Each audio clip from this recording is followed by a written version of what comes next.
విజయవాడ, అమరావతిలో అద్భుతమైన 3 BHK 4 BHK apartments gated కమ్యూనిటీలో సంక్రాంతి స్పెషల్ ఆఫర్ కోసం కింద డిస్క్రిప్షన్ ఉన్న కాంటాక్ట్ నెంబర్కి వాట్సాప్ కాల్ చేయండి.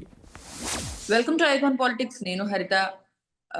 లోకేష్ యువగళం పాదయాత్ర స్టార్ట్ చేసి సరిగ్గా ఈ రోజుకి 2 సంవత్సరాలు గడుస్తుంది. అయితే మరి అప్పుడు అధికారంలో లేనప్పుడు ఇచ్చిన వాగ్దానాలు, హామీలు ప్రజల్ని చాలా మందిని కలిసి అప్పట్లో కొన్ని వర్గాల వాళ్ళకు కూడా కొన్ని మాటలు ఇవ్వడం జరిగింది. ఆటో కార్మికులకు కావచ్చు, లేకపోతే చిన్న తరహా పరిశ్రమల వాళ్ళకు కావచ్చు, అక్కడ ఆ ఏరియాల్లో పొలిటికల్ గా ఉన్న వివాదాలకు సంబంధించి లోకేష్ గారిని అప్రోచ్ అవ్వడం జరిగింది. అయితే మరి అధికారంలోకి వచ్చిన తర్వాత ఆ హామీలన్నీ నిజంగానే నెరవేరుస్తున్నారా? అసలు ఆ దిశగా అడుగులు పడుతున్నాయా? ఎంతవరకు చేయగలుగుతున్నారు ఇచ్చిన హామీల్ని? అంటే ఆయన ఒక పాత వేసుకోవడం జరిగింది ఆ పార్టీతో, వాళ్ళ నాన్నగారితో సంబంధం లేకుండా. సో మరి ఇప్పుడు ఈ ఈ అంశంలో ఎంతవరకు ఆయన రీచ్ అవ్వగలిగారు, ఇది ఎంతవరకు సక్సెస్ అయింది అనే విషయాన్ని మనం senior political analyst Afsan Rajesh గారు మనతో పాటు ఉన్నారు. ఆయన అడిగి మిగతా విషయాలు తెలుసుకుందాం. నమస్తే సార్. నమస్తే సార్. ఆ దిశగా అడుగులు పడుతున్నాయా? ఆయన ఎంతవరకు సక్సెస్ అయ్యారు సార్? యువగళం పాదయాత్ర అప్పుడు ఇచ్చిన హామీల్ని గాలి వదిలేశారా? దాన్ని ఇప్పుడు పరిగణలోకి తీసుకొని నెరవేరుస్తూ ప్రజల మనసులో ఈయన ఉన్నారా? ఎలా ఉంటున్నారు? వాస్తవంగా 2023 జనవరి 27 నారా లోకేష్ యువగళం పేరిట పాదయాత్ర మొదలుపెట్టింది చాలా చాలా ప్రత్యేక పరిస్థితుల్లో తన పాదయాత్ర మొదలు పెట్టడం జరిగింది. ఎందుకంటే 2019 ఎన్నికల ఫలితాలు నారా లోకేష్ చేత ఆ విధమైన పాదయాత్ర చేయటానికి కావాల్సిన ఒక కంపల్షన్ క్రియేట్ చేశాయి. ఎందుకనంటే 2019 ఎన్నికల్లో తెలుగుదేశం పార్టీ ఘోర ఓటమికి, జగన్మోహన్ రెడ్డి గారి అంటే ఘన గెలుపుకి మధ్య కీలకంగా మారింది యువత ఓట్లు. యువత అంటే యువతతో పాటు వాళ్ళ కుటుంబాలు కూడా క్యారీ అవుతాయి.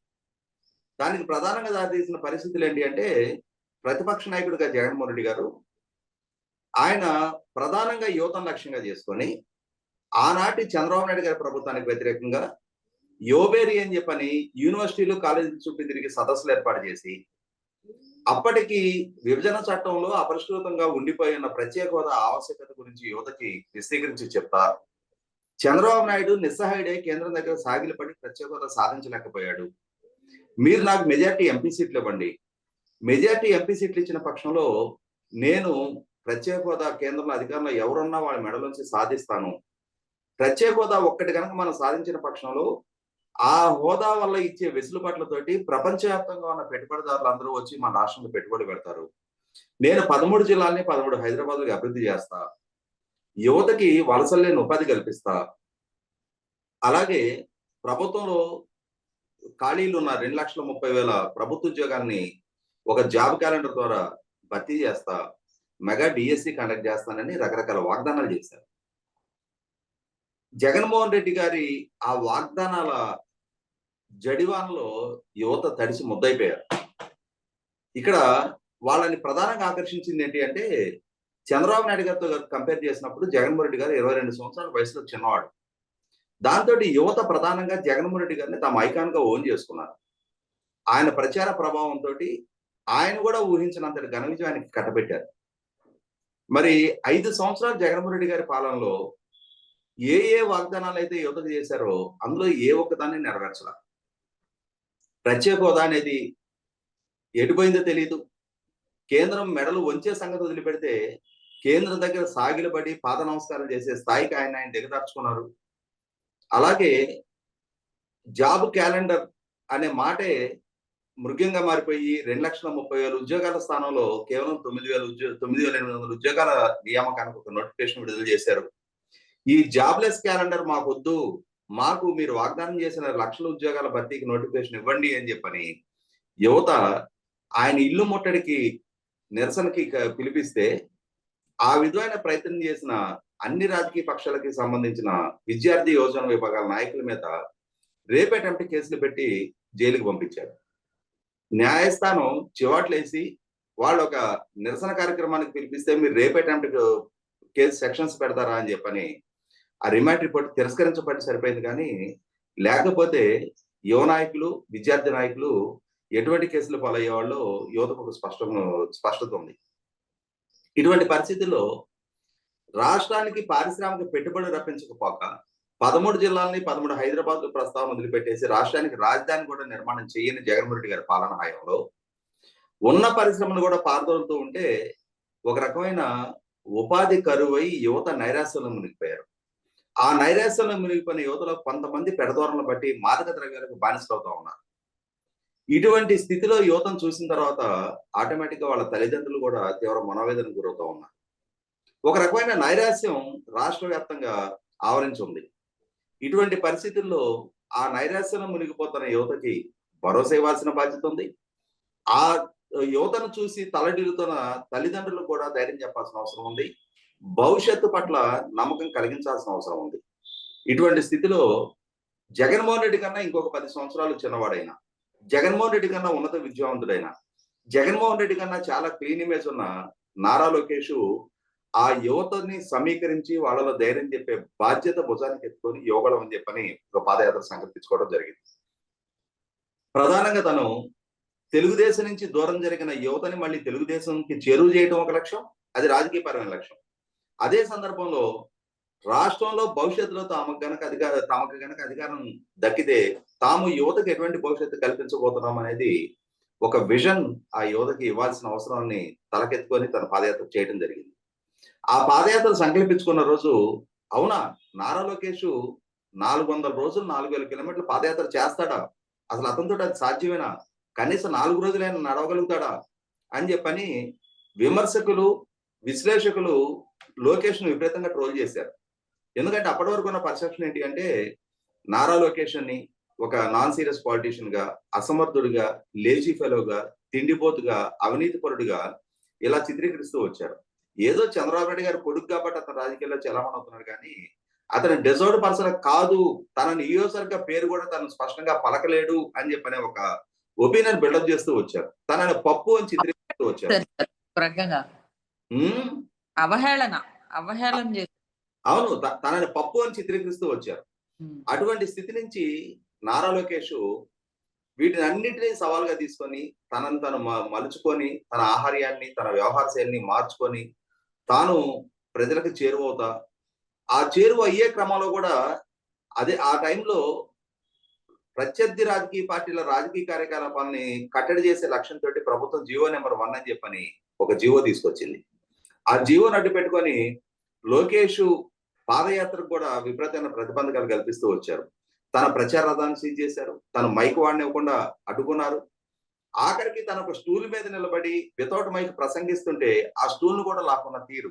చివరికి తను ఒక డాబా పైకెక్కి ఆ డాబా పై నుంచి మైక్ కూడా లేకుండా సొంత గొంతుతోటి అరిచి ప్రసంగించాల్సిన పరిస్థితిని సృష్టించారు.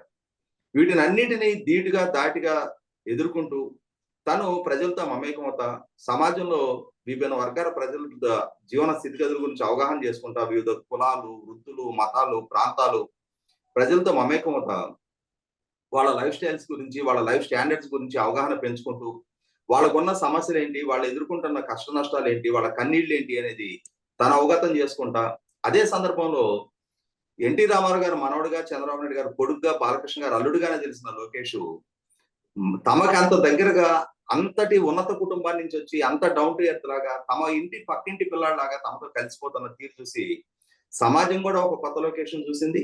లోకేష్ కూడా ఒక కొత్త దృక్పథంతో సమాజాన్ని కూడా పరికించి చూడటం జరిగింది. ఇటువంటి పరిస్థితుల్లో తను ఒక గ్రామం నుంచి ఒక మండలం నుంచి నియోజకవర్గం నుంచి జిల్లా, ఇలా ఒక్కొక్కటి అధిగమిస్తా 217 రోజుల పాటు దాదాపుగా 2800 కిలోమీటర్ల పైగా పాదయాత్ర చేయడం జరిగింది. అటువంటి సందర్భంలో 2023 సెప్టెంబర్ 9 చంద్రబాబు నాయుడు గారు అరెస్టు జరిగిన నేపథ్యంలో లోకేష్ పాదయాత్ర ముగించాల్సి వచ్చింది. బలవంతంగా ముగించాల్సిన పరిస్థితులు జగన్మోహన్ రెడ్డి కల్పించాడు. ఆ తర్వాత సుదీర్ఘ న్యాయ పోరాటం మనకందరికీ తెలిసిందే. చంద్రబాబు నాయుడు గారి బెయిల్ గుర్తు మీద వారు బయటకు వచ్చిన తర్వాత మళ్ళీ తిరిగి లోకేష్ తను ముందుగా పెట్టుకున్న లక్ష్యం ప్రకారం 4000 కిలోమీటర్ల పాదయాత్ర పూర్తి చేయకుండా 150 కిలోమీటర్ల వరకు తన పాదయాత్ర చేయడం జరిగింది. ఎన్నికలు సమీపిస్తున్న నేపథ్యంలో ఎన్నికల ప్రచార బాధ్యతలు కూడా, అభ్యర్థుల ఎంపిక, ఇటువంటివన్నీ కూడా తాను క్రియాశీలకంగా వ్యవహరించాల్సి ఉన్న నేపథ్యంలో తను అక్కడికి ముగించడం జరిగింది. అయితే ఇవాళ మీరు ప్రస్తావించిన రెండో అంశం, ఆ లక్ష్యాన్ని సాధించే దిశగా ఇవాళ అధికారంలోకి వచ్చిన తర్వాత అడుగులు పడుతున్నాయా? ఎస్, 100% ప్రజలు లోకేష్ చేసిన పాదయాత్రతోటి యువత చాలా ప్రభావితం అయ్యి, ఆ యువతతో పాటు వారి కుటుంబ సభ్యులు కూడా కూటమి వైపు ఆకర్షితులయ్యి జగన్మోహన్ రెడ్డి గారిని ఘోరంగా ఓడించడం కన్నా శిక్షించి, తమల్ని వంచి తమ నమ్మకంతో ఓట్లు దక్కించుకొని ఒక అసమర్థ పాలకుడిగా మిగిలిపోయిన జగన్మోహన్ రెడ్డికి రాష్ట్ర రాజకీయ ముఖచిత్రం మీద ప్రతిపక్ష నాయకుడిగా కూడా కొనసాగే అర్హత లేదు అని చెప్పని భావించిన ప్రజలు అతన్ని ఘోరంగా ఎన్నికల్లో శిక్షించారు. ఆ తదుపరి అధికార బాధ్యతలు చేపట్టిన ఎన్డీఏ కూటమి ప్రభుత్వం మళ్ళీ తిరిగి లోకేష్ ఆధ్వర్యంలోనే ఐటీ మినిస్టర్ గా తను పెట్టుబడులు రప్పించే బాధ్యత భుజాలకు ఎత్తుకోవడం జరిగింది. గత 7 నెలల పరిపాలన ఒకసారి మనం గమనించుకుంటే ఇప్పటికే వివిధ రంగాలకు సంబంధించి 4 లక్షల కోట్ల రూపాయలకు పైగా పెట్టుబడులు రాష్ట్రానికి ప్రకటించబడి ఉన్నాయి. రాష్ట్రాల నుంచి ఇప్పటికే 2.5-3 లక్షల ఉద్యోగాల కల్పన దిశగా అడుగులు పడతా ఉన్నాయి. అలాగే మొట్టమొదట హామీ అయిన మెగా డిఎస్సి కూడా రాబోయే విద్యా సంవత్సరానికి పూర్తి చేసి ఉపాధ్యాయ నియామకాలు పూర్తి చేస్తామని చెప్పని ప్రభుత్వం ప్రకటించింది. ఇటువంటి పరిస్థితిలో 20 లక్షల ఉద్యోగాల కల్పన దిశగా 100% ప్రభుత్వం సానుకూల దృక్పథంతో అడుగులు వేస్తుందనేది వాస్తవం. పారిశ్రామిక పెట్టుబడిదారుల్లో తిరిగి రాష్ట్రంలో మళ్ళీ తిరిగి ఒక ప్రోగ్రెసివ్ గవర్నమెంట్ ఉంది అనే ఒక నమ్మకాన్ని కలిగించారు. అలాగే జగన్మోహన్ రెడ్డి పాలనా హయాంలో కుంటుపడిపోయిన రాజధాని, పోలవరం లాంటి పనులు మళ్ళీ తిరిగి వేగవంతమైనవి. రోడ్డు ఇన్ఫ్రాస్ట్రక్చర్ మెరుగుపడతా ఉంది. పవర్ ఇన్ఫ్రాస్ట్రక్చర్ ఇప్పుడు మళ్ళీ తిరిగి గాడిన పట్టం మొదలైంది. కరెంటు కోతలతో సతమతమైన రాష్ట్రాన్ని మళ్ళీ తిరిగి కోతలు లేని రాష్ట్రంగా, మిగులు కరెంటు రాష్ట్రంగా మార్చే దిశగా అడుగులు పడతా ఉన్నాయి. మెరుగైన ఇండస్ట్రియల్ పాలసీస్ అనౌన్స్ చేశారు.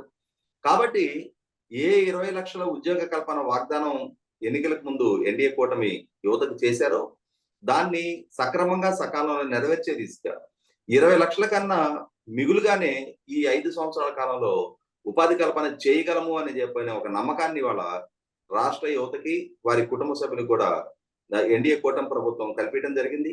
ఇటువంటి సందర్భంలోనే 20 లక్షల ఉద్యోగ కల్పన జరగాలి అని అంటే ఎన్ని లక్షల కోట్ల పెట్టుబడులు రప్పియాల్సిన అవసరం ఉంది అనేది యోగాళం పాదయాత్ర సందర్భంగా నారా లోకేష్ యువతకు విశదీకరించి చెప్పడం జరిగింది.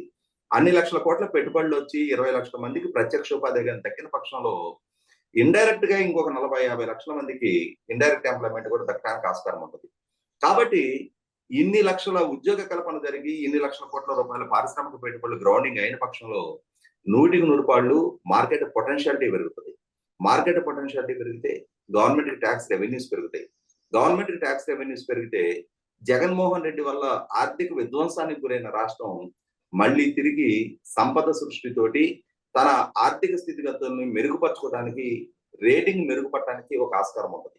కాబట్టి 100% నారా లోకేష్ 2 సంవత్సరాలను సంకల్పించిన యోగాళం పాదయాత్ర యువతలో మనోధైర్యాన్ని నింపడమే కాకుండా రాష్ట్ర రాజకీయ ముఖచిత్రాన్ని కూడా మార్చేసింది అనేది వాస్తవం. అందుకే నారా లోకేష్ ని గేమ్ చేంజర్ అని చెప్పని పదే కొనియాడుతా ఉన్నారు. ఏదేమైనా సరే ప్రజల నమ్మకాన్ని నిలబెట్టుకుంటూ, ప్రత్యర్థులు చేసిన అవహేళనని తట్టుకుంటూ, తనని తాను మలుచుకుంటూ, మెరుగుపరుచుకుంటూ ఇవాళ రాజకీయాల్లో రాటు తేలి తన ఆహార్యంతో, తన వ్యవహార శైలితోటి ప్రత్యర్థులని సూటిగా స్పష్టంగా ప్రశ్నించే స్థాయికి తన వాగ్దాటిని కూడా పెంచుకొని నారా లోకేష్ భవిష్యత్తు నాయకుడిగా ఎమర్జ్ అవుతున్నాడు అనేది 100% వాస్తవం. రైట్ సార్, ఈ అంశం మీద మీ అభిప్రాయాన్ని తెలియజేసినందుకు. తిరిగి మరొక అంశంతో మళ్ళీ కలుద్దాం సార్.